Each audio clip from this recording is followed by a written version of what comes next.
here. So as you take a look at all that's at stake, do you believe the U.S. will be able to mediate a path forward that satisfies both Saudi demands for Palestinian statehood and Israeli security concerns? How do you see it?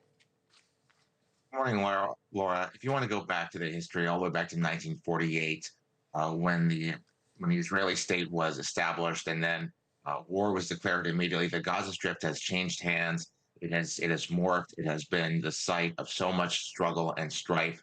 And throughout the history, there have been so many efforts to establish peace that this talk about statehood, frankly, what the Arab states and the Gulf states have said for so long, which is really should be a problem for the rest of the world. They keep talking about the Palestinian state.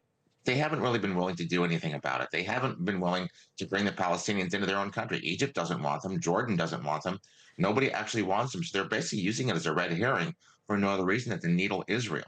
So what Donald Trump has done is basically said, we're going to just completely throw out everything we've done over the last 8 years, because where has it gotten us? It hasn't really gotten us anywhere. And whereas there have been just some discussions why this is a new Balfour Declaration, I frankly see it as a new Marshall Plan for the Gaza Strip. Interesting. You know, this week also Netanyahu praised Trump as the greatest friend that Israel has ever had in the White House. He also said, quote, America has no greater friend than Israel. Now, what could be the consequences from making such high-level political endorsements, right in the middle of this ongoing ceasefire negotiation? Well, let's remember, Donald Trump moved the U.S. embassy to Jerusalem from Tel Aviv, so he's already a big positive within the state of Israel.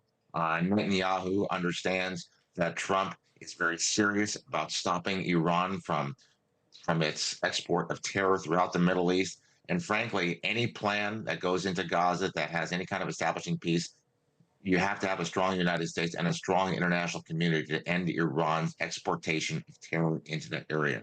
Otherwise, Hamas is going to continue to exist. And frankly, any plan for the future of Gaza that is going to be a lasting peace cannot have Hamas anywhere within the equation. But you don't need Hamas. If Hamas were not there, we wouldn't have had October 7th. We wouldn't have had the misery and pain that the Palestinians have suffered for so long, for decades. They wouldn't need to be there. Right.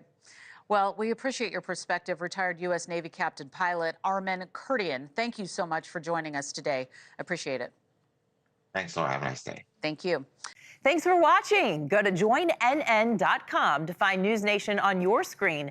And don't forget to click the red subscribe button below to get more of NewsNation's fact-driven, unbiased coverage.